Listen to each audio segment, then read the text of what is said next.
Good afternoon guys, welcome back to the channel. Chris Dennis here, putting specialist and short game performance coach. But we're on the golf course today and we're talking about the three most stupid, by the title you'll see, things that I see on the golf course that amateurs make or even pros make, silly mistakes that are costing them too many shots. And the first one happens on the tee.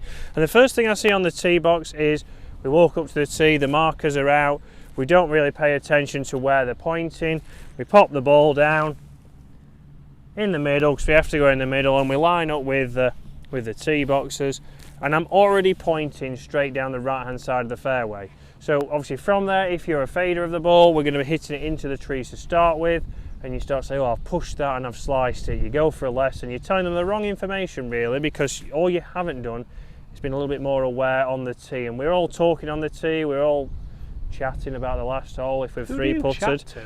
Well, that's true, I don't really chat to anyone. But so what we want to do is look at where the tee boxes are first, and then come in and start to pick where your line is. So if you're a fader of the ball, we're going to be aiming up the left hand side. So similar for myself, I'm going to aim for the 150 sign on the left side of the fairway.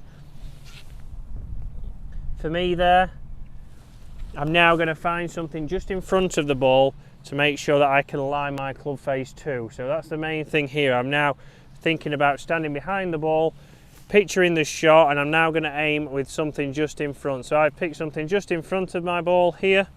I can then aim my face first, keep one hand on there, then bring in, and I'm now aiming down the left hand side. I can play my natural shot. Delightful. And that's now going to go. That one didn't fade as much as normal, but it's up the left hand side and it's safe. And that's one thing we need to check. So when you get onto the tee box, don't be fooled by where the markers are. Pick your shot, get something in front to line your ball to or line your club to, and then from there commit to that shot, and we should see you closer to the middle of the fairway. Right guys, so second point, we've hit the fairway now off the tee. We did aim for the 150 marker, and it's used the contours of left to right sloping fairway to come down here into the middle. Oh, turf dog 2. Turf dog. That's 3, that one I think. Oh, that's 3. But yeah, we're in the fairway now, so what we want to do now is think about what kind of lie we've got. And this is something that I see a lot of people miss out. So they forget that, okay, what's the lie of the ball doing? We need to know how that's going to affect the ball in flight. So here the pin is on the left. James has just informed me, because as we all know, I cannot see.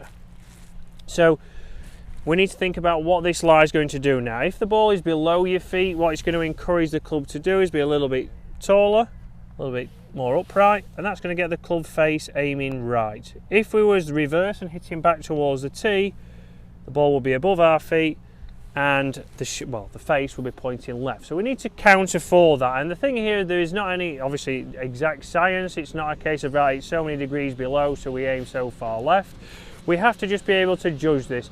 And on this hole, with the pin being left, the place we don't want to be is short-sided on the left with a tricky downhill chip, and the ball can run away. You know where you really don't want to be? True, you don't want to be just past old Phil. No. And in the bunker. There's some wildlife out today. Well, you can't say dogs wildlife. Also, with your power bats, the amount of loft dictates how far right and left it points, doesn't it? Exactly. And that's where we're going to see that we need to be able to go with different clubs. We need to adjust a little bit more. So with this, I'm going to aim just left of the flag, allow it then to move back, and from there we should be in the middle of the green. We're taking our medicine, we're not trying to do anything too risky. So from here, I'm going to put a normal swing on this, nice and easy, just left of the flag. And that's moved back probably 2 or 3 yards, which has just gone off the slope. And the big thing that I mentioned there is swinging normally. What I see too many amateurs do on this kind of lie is manipulate. So they think, oh, I have to play a fade lie because I'm on the ball below. And then they overfade it, shank it, top it, thin it. Or the same, they try and go, all right, if it's below, I'm going to try and draw this one in to get it neutral.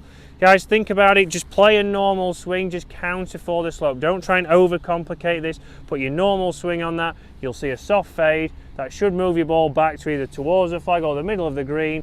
We can get on there, get out with a couple of putts and move on to the next. Right, so here's the third and final thing I see from most amateurs when they're out on the golf course. Judging how far the club's going to go out of the rough. So out of the rough here, I've got 140 yards. Actually, I've got 135 to be precise. And out of here, they don't know how far the club's go. Well, how far the ball's going to go. It's not going to come off as fast off the club. There's a lot more interaction between ball and club, so we need to think about that when choosing. So normally from here I could hit a pitching wedge, but here I'm going to hit a controlled 8 because I need to take into account that it's going to lose a lot of ball speed, so I need to make sure I've got enough club. And then also from this position, I've got to go over a bunker. And a lot of times people need to carry over things and they don't realise how far they carry the club. So we did mention this last week in Dubai with James, where there's a lot of false fronts. Whereas here, we've just got to carry stuff, you know. You're going to get on your course, you're going to get bunkers in front of the greens. We've got to be able to know how far you're carrying the club. It's okay to say that, oh yeah, my 9-iron goes this far, but the 9-iron is going to carry 128, and we need a 130 minimum carry to get over that bunker. So you'd hit a great shot, it would run out normally, but on this occasion it wouldn't. So we need to make sure that you're taking enough club. So when you're in the rough, have a look at your life. It's really set down in this thick stuff. You need to think, okay, it might be 2 clubs more that I need to get out of there. Take my medicine.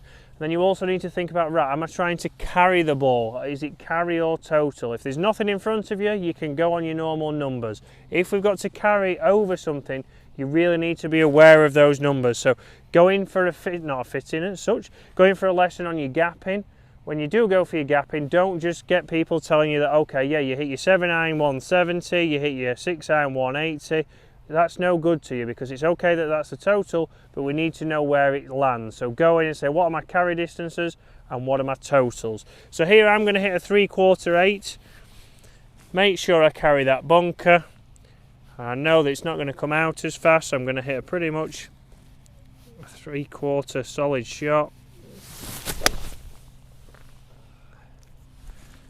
And that now is coming out with a much lower trajectory. It's going more direct, so I know it's going to carry, but it's also going to have enough spin to stop. So think about that, guys. When you go to a range, think about your yardages. If you can go to a Trackman range at Royal Waterfront or just Waterfront, we do have Trackman range where you can start to check your distances. Have a look in your local area. Are the ranges with Top Tracer in? Are the ones with Trackman range? You can go there, really start to dial in your practice. You're not just going there to whack balls and go, okay, I can hit my driver so far. Be productive, learn how far your clubs go, so when you're in the rough you can start to adjust, start to change, hit more greens, hold a few more putts and lower your scores. So guys, hopefully that's helped you out. That's 3 different things there. I'd like to add, that was the longest 3/4 backswing I've ever seen in my life. Okay, thanks for that, James. It is feel and reel. That is my 3/4 feel. I didn't hit it full. But yeah, 3 different things there, guys. On the tee box, make sure you don't just go with where the tees are facing. Make sure you pick your line, pick something in front and stand to that. And then be aware, what kind of lie have you got? Is it a flat lie? Is it ball above? Is it ball below? And you need to adjust for that and then just put a normal swing on it. Don't try and change your swing. And then here, learn your yardages. Guys, thanks for watching. We'll see you again later in the week.